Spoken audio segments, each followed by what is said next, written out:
My name is Tina Gelly, and I work for the United Nations High Commissioner for Refugees. And the game experience that the kids are going to do is called Passages. Passages was a game that was developed in the early 90s when there was conflict in Kosovo, and there were a lot of refugee children going into schools into Western Europe. And they were facing a lot of discrimination because people didn't understand why they were there. The first module is basically the kids are divided up into different families. So each family gets a family game sheet, and they get a scenario that explains who their family is, what profession they might have, whether they're a complete family with a mother, father, and children. At the beginning of this module, the families are handed a card which basically explains that one of their family members is injured.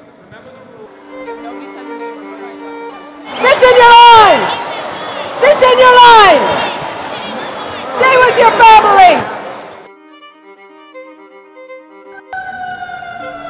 In Module 2, each family member is blindfolded, and a scenario is read out that explains that their village is being attacked by bombs that are falling.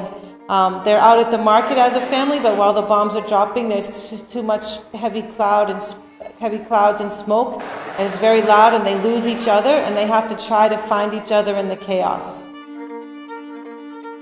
Some of the items have already gone. The other refugees came through, they took some of the supplies, so some of the supplies are missing. In this module, it's called emergency supply case, and families are given 5 minutes to decide what they want to take with them.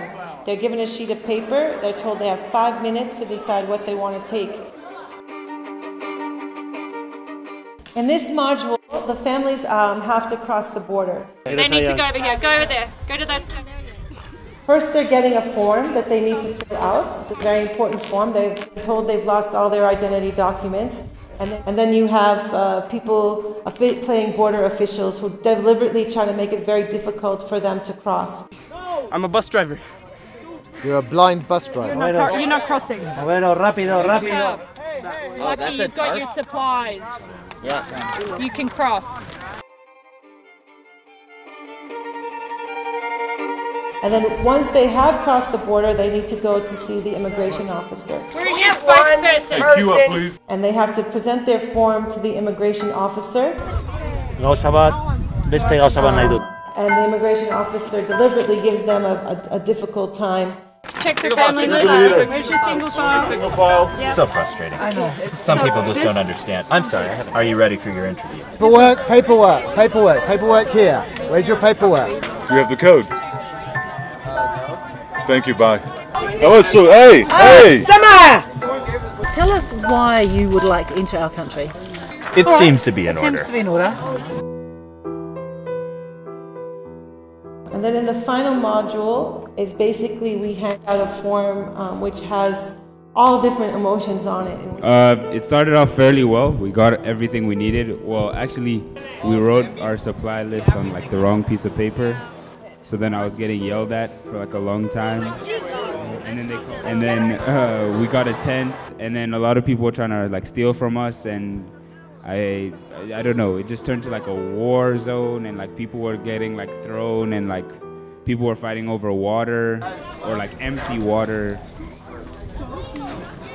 Paperwork. They have it. Paperwork. They have it. Give me your green card. You follow the rules.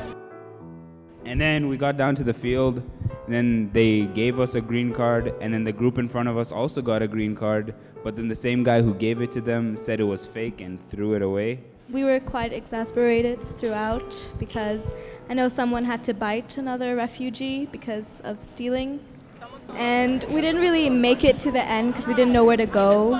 Our family was called the Smith family. It started off, we found it difficult to get our supplies because we couldn't get any of our supplies, so we had to run around looking for someone to give us a green card. We didn't even need one, and then we eventually got it. And then we had to send one of our youngest to go get water, and then they didn't get water, instead they got shot at. We got safe passage to go get food and water, so then we got attacked by Mr. Puckett. But eventually we got to the border, we were just smuggled in. So I heard some themes of exhaustion and crime and frustration and all of those kinds of emotions.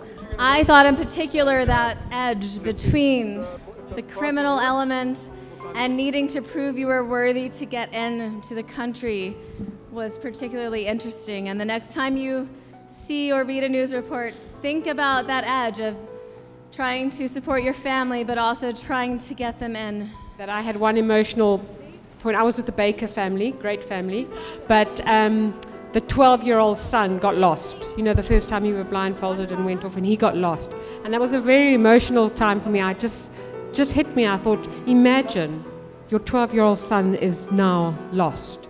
One of the things that struck us as we were going through our role, we kind of decided on this approach to take, which was that we'd ask the families for their ID, rough them up a little bit, and then we'd do a little hostage exchange, where we'd take the smallest child and say, unless they gave us some stuff, we'd keep the youngest child. And what was really powerful is when we were speaking to the heads of the family, they were genuinely upset. They're like, I don't want to make that decision. I don't want to have to decide between my child and the goods that are going to get us across the border. And I think from our point of view, as being involved in it, these are kind of some of the tough decisions that are made. And it was really interesting to see how a lot of the groups responded. We're closed right now. You're not in the right place. Right, next. Next doesn't look right. Where did you get this? We actually didn't really have an idea of what you needed to do to get past us.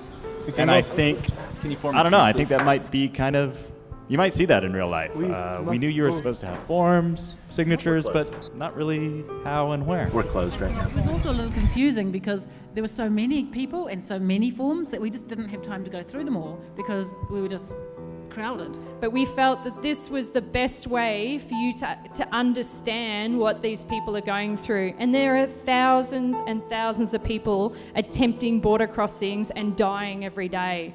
And so we felt this was the best simulation out of all the ones we'd read that would give you more empathy with what is actually happening in the world today. And what we often find during this is that many people end up, they might have been against refugees or not really understanding who a refugee is, but once they've played the game, they seem to develop empathy towards them and a better understanding that, refugees are people just like us. They want the same things that we do. They want a safe place to live. They want to be able to have their children go to school. They want to be able to, access health care. They want to be able to work to support their families. And usually, by the end of the game, people have realized that, yeah, refugees are just like us.